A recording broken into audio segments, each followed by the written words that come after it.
Chronicles of Evimora, when mercy became dangerous. Embervale did not welcome strangers. It endured them, barely. The Pyrathis village clung to the black volcanic cliffs, like something carved by anger and necessity, its homes cut into cooled lava stone and reinforced with bronze ribs darkened by ash. Red heat pulsed beneath the streets in thin glowing veins, just warm enough to make outsiders uncomfortable, and just familiar enough to make the Pyrathis feel protected. Smoke curled from vents in the mountain slopes, ash drifted like grey snow. And beneath the rough laughter of taverns and the constant breath of the volcano, Embervale carried one clear message to every visitor who entered its gates. Leave quickly. Salith did not leave quickly. She stood at the gate beneath a hanging arch of black stone, brushing ash from the shoulder of her pale travel cloak, while two Pyrathis guards studied her with open suspicion. She was Kovani, light violet skin, tall, calm, twin tails shifting behind her with perfect balance, each ending in a hardened spike with smaller tail hands folded neatly near the base. She wore healer's cords instead of armor. A pale resonance crystal rested at her throat. No sword, no spear, no visible weapon. That made the guards nervous. Strangers with weapons were easy to understand. Strangers without weapons were either fools or worse. One guard narrowed his ember-bright eyes. Your purpose in Embervale? Salith looked past him toward the village interior, visiting an old friend. Name? Merrin. The second guard's suspicion sharpened. Merrin of the Red Kiln? Unless she has finally become pleasant and changed her name. Neither guard laughed. Pyrathis rarely wasted laughter on strangers. Then a voice touched Salith's thoughts from beyond the gate. Warm, dry, sharpened by years. Still insulting people before entering rooms? Salith smiled. Only when the rooms are guarded by dramatic furniture. A broad Pyrathis woman stepped from the ash-shadowed street beyond. Her ember-red skin glowed faintly along volcanic markings that traced her arms and throat. Her black hair was tied high with bronze rings, and her expression carried the familiar severity of someone who had spent a lifetime pretending affection was a weakness. Merrin, Salith's friend, her history, her survival. The guards immediately stepped aside. Merrin crossed her arms. You are late. You live beside a mountain that spits fire. I assumed time was flexible here. The mountain is more polite than you. It has never met me properly. For one brief moment, Embervale softened. The two women embraced. Long ago, before Merrin returned to her people and Salith entered Luminari training, they had been girls in a border city near the Driad expanse. A dangerous place, a loud place, a place where proud Driad caravans guarded Pyrathis traders and stubborn Kovani settlers all lived close enough to hate each other efficiently. They had learned early that taverns were where arguments went to become injuries. They had also learned that girls survived by paying attention. Salith had watched bodies. Merrin had watched tempers. Between them, they had avoided dying several times. Barely. Barely, as Merrin used to say, was still alive. Merrin pulled back and studied Salith. You look tired. I heal people for a living. That has never stopped you from finding trouble. Trouble is often already injured when I arrive. Merrin's gaze shifted toward the tavern district. Her mood changed, just slightly. Salith noticed. Luminari always noticed, not because they were suspicious, because they were trained to observe before reacting, regulate before casting, listen before speaking, always. What happened? Salith asked. Merrin's thoughts tightened. Dryads came in 3 nights ago. Traders, supposedly. Large ones. Loud ones. Drunk ones? Often. Saleth sighed. Some traditions should have died before language. Merrin's mouth twitched. Careful. The Dryads are proud. I know. They taught me by shouting it at walls. The first scream came before Merrin could answer. Telepathic. Sharp. Young. Terrified. Mother! Merrin turned so fast, her shoulder struck the stone wall. Her face changed. Not fear. Recognition. Lyra. Then she ran. The tavern was called the Molten Thorn. By the time Saleth reached it, one wall had already collapsed into the street. Heat and dust rolled from the opening. Tables lay shattered across the floor.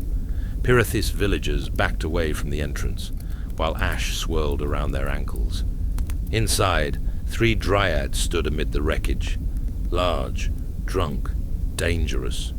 Their light yellow-orange skin was darkened by sweat and tavern smoke. Natural markings shimmered under the ember light, catching faint, heavy resonance in uneven pulses. Each carried the single crystal tail of their tribe. Massive, boulder-like heads, dragging grooves through the stone floor. One smoky red, one pale amber, one dark brown veined with green. Sacred things. Beautiful things, being used by brutes like tavern furniture with murder attached. A Pyrathis man lay near the broken counter, chest caved inward. Another was pinned beneath a splintered table, blood bubbling from his mouth, and against the far wall, a young Pyrathis girl clutched her stomach with both hands. Lyra, Merrin's daughter, barely 16 cycles. Blood slipped between her fingers. A Dryad brute towered over her, one hand still raised, as if deciding whether to strike again. Merrin entered first. Get away from her. The largest Dryad turned slowly. His eyes were gold-lit and unfocused. She threw heat at me. Lyra's thoughts shook through the room. He hit Tamon first. The Dryad laughed inside their minds. Ugly. Careless. Pyrathis always whine after losing. Merrin's volcanic markings flared. The temperature in the room rose. Saleth stepped beside her. Merrin, do not tell me to calm down. I was going to tell you to stand behind me. Merrin looked at her. Even through fury, confusion broke through. You? Saleth walked forward. The tavern quieted. The largest Dryad dragged his crystal tail across the stone floor. Crack, crack, crack. This is not your village, healer. Saleth stopped a few steps away. No. But those are bodies. She glanced at Lyra, at the man near the counter, at the one beneath the table. Her expression hardened, and bodies are my business. The second Dryad grinned. Luminari. The third spat blood from a split lip. Pretty cords, pretty crystal, pretty useless. Saleth looked at him. You have 3 torn knuckles, 2 cracked ribs, a swollen liver, and enough fermented root wine in your blood that your tail control is delayed by nearly half a breath. The Dryad's smile faded. Saleth tilted her head. Would you like me to continue? Or would you prefer to sit down before you embarrass yourself further? The tavern held its breath. Merrin's thoughts brushed hers. There she is. The largest Dryad swung first. Of course he did. His crystal tail came around in a brutal horizontal arc, powerful enough to pulp bone and throw bodies through walls. Saleth dropped low. The crystals screamed over her head and smashed into a support pillar behind her. The tavern shuddered. Before the Dryad could recover, Saleth's right tail hand caught his wrist. Her left tail spike hooked behind his knee. She touched 2 fingers to the inner joint beneath his arm. Not hard. Precisely. His entire arm went numb. His eyes widened. Saleth pivoted. The brute hit the floor face first, hard enough to break teeth. The second Dryad charged. Salith opened the first mine gate. Open hearkening. The tavern exploded into her awareness. Merrin's fury, Lyra's terror, the dying man's fading consciousness, the pinned man's panic, the Dryad's drunken rage, the crowd's horror, the room's heat, the mountain's pulse. Too much. Always too much. For one dangerous breath, Salith almost drowned in it. Then she narrowed. Selective veiling. Everything dimmed except the immediate paths of harm. The charging Dryad's weight shifted left. His tail crystal would strike high. His right knee was unstable. His breathing was out of rhythm. Salith moved. She spoke aloud. Soft, clean, controlled. Resh Lumin. Golden white Phora flashed beneath her palm. Not a blast. Not fire. Pressure. His right leg spasmed mid-stride. The charge collapsed. Salith met him with an elbow to the throat, then a palm strike to the sternum that interrupted his breath without breaking bone. He fell to one knee. Her tail spike came down beside his neck, not touching. Close enough that he felt the air split. Her thought entered his mind cold and clear. Stay down. He did. For almost 3 seconds. The third Dryad hurled a table. Salith turned and raised one hand. Resh Vey. The table split mid-air. Not cut, but redirected by a sharp pulse of controlled resonance. Splinters rained around her. Behind her, Lyra made a tiny sound. Wet. Weak. Salith's focus snapped away from the fight.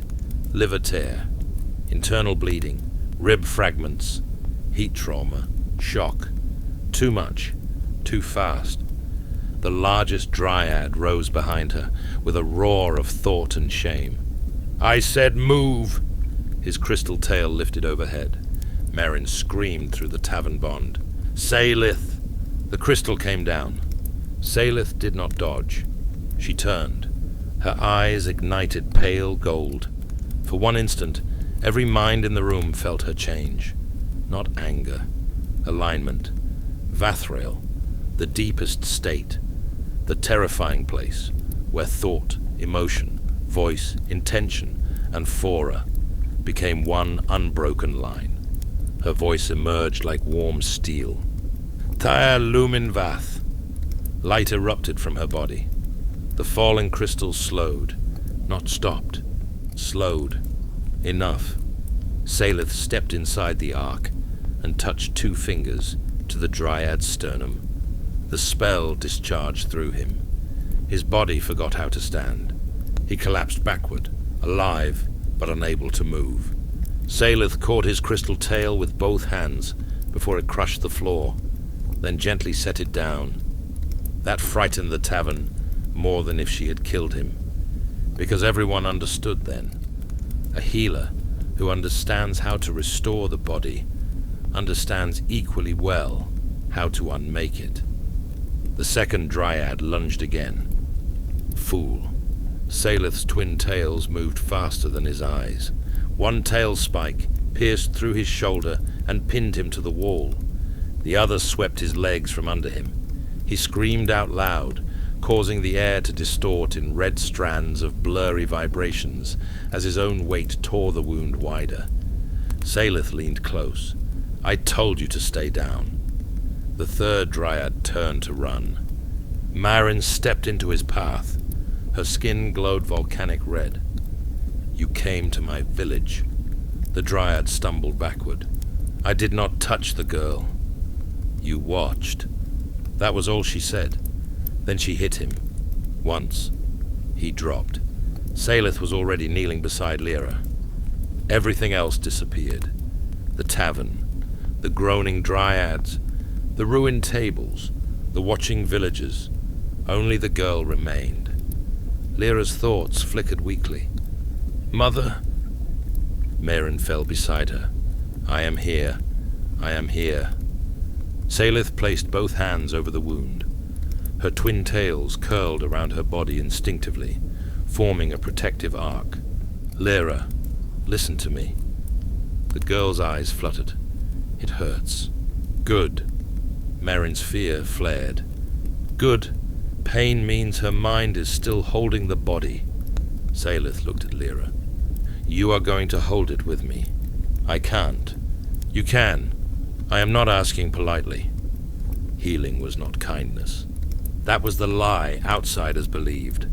Healing was trespass by permission. It was entering pain without drowning in it. It was convincing torn flesh to remember wholeness. It was asking blood to return home. And for a Luminari, flesh was only the first wound.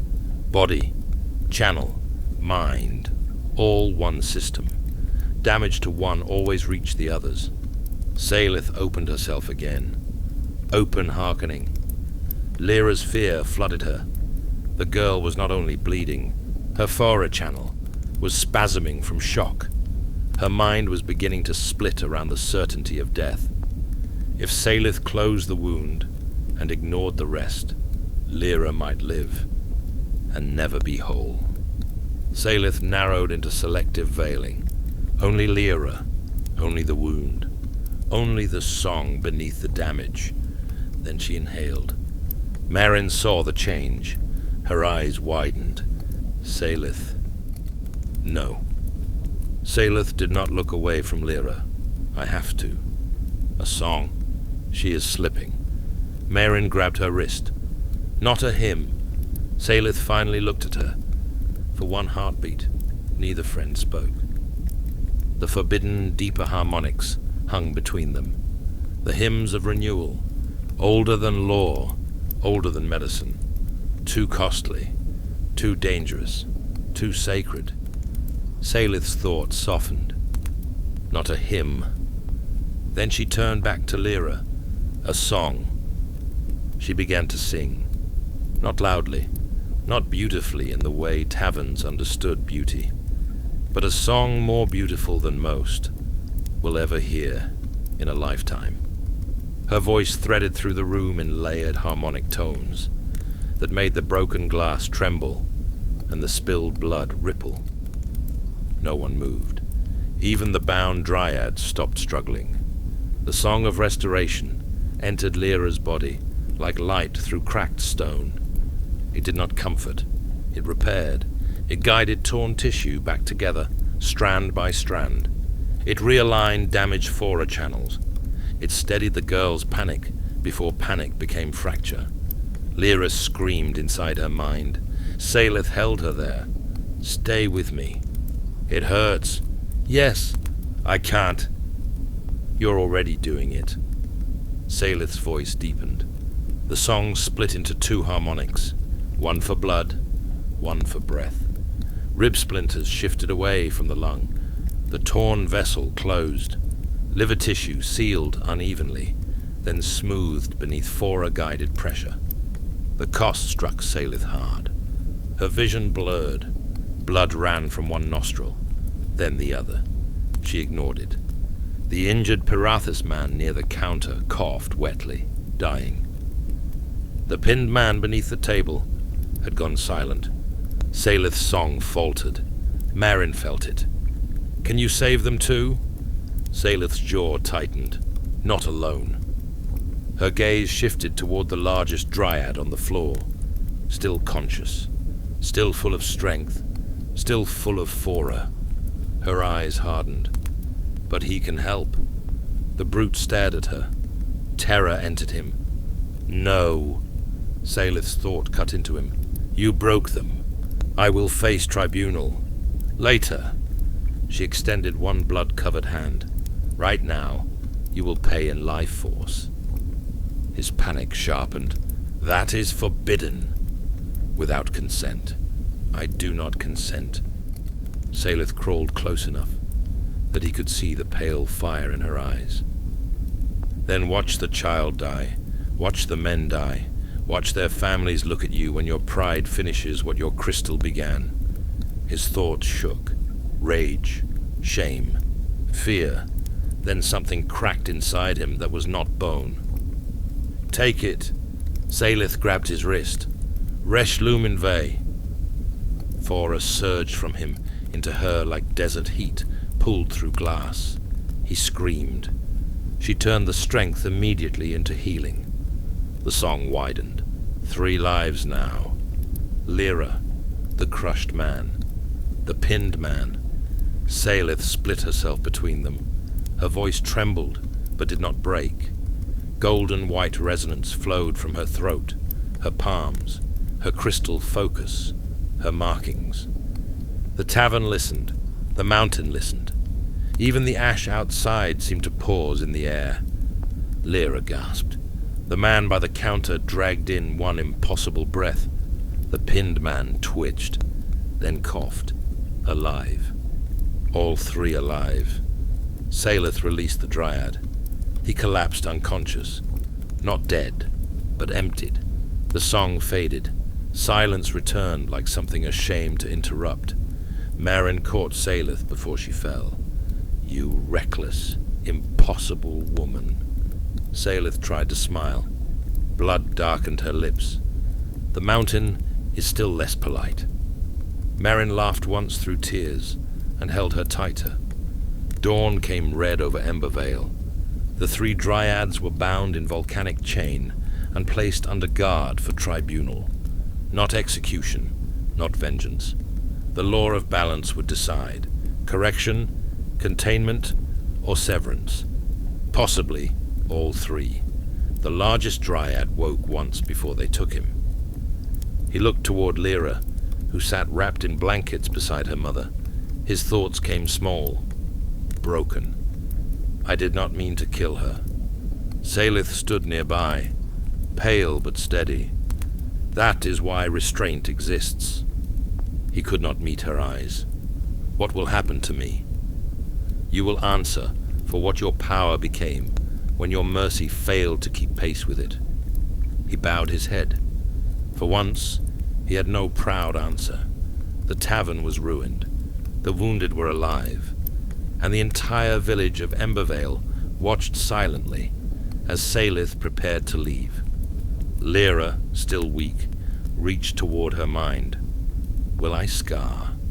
Salith turned. Yes. The girl looked afraid. Salith knelt before her. Good scars are doors. To what? To the moment you survived. Lyra swallowed. Will it make me ugly? Salith smiled gently. No, it will make fools easier to identify. Lyra laughed. Small, painful, alive. At the village gate, Marin walked beside Salith, beneath drifting ash. You could stay. Salith looked at the harsh cliffs, the glowing streets, the stubborn people pretending not to watch from doorways. Your village does not like visitors. It likes you. Your village has poor taste. Marin's smile faded into something older. You almost used a hymn. Salith did not answer immediately. The volcanic wind moved between them. Almost is still restrained. Barely. Salith looked back at Embervale, at Lyra, at the broken tavern, at the Dryads being led away under guard. Barely is still alive. Marin's eyes softened. Thank you. Salith touched her friend's shoulder. We survived worse than tavern brutes. Barely. Exactly. Then Salith walked into the ash road beyond Embervale. No weapon at her side. No armor on her body. Only blood on her sleeves. A healer's crystal at her throat. And the quiet certainty that every life she saved had made her more dangerous than any warrior who only knew how to kill. Because the Luminari were not sent to war. Not because they could not fight. But because losing one was a greater cost than nearly any victory could justify.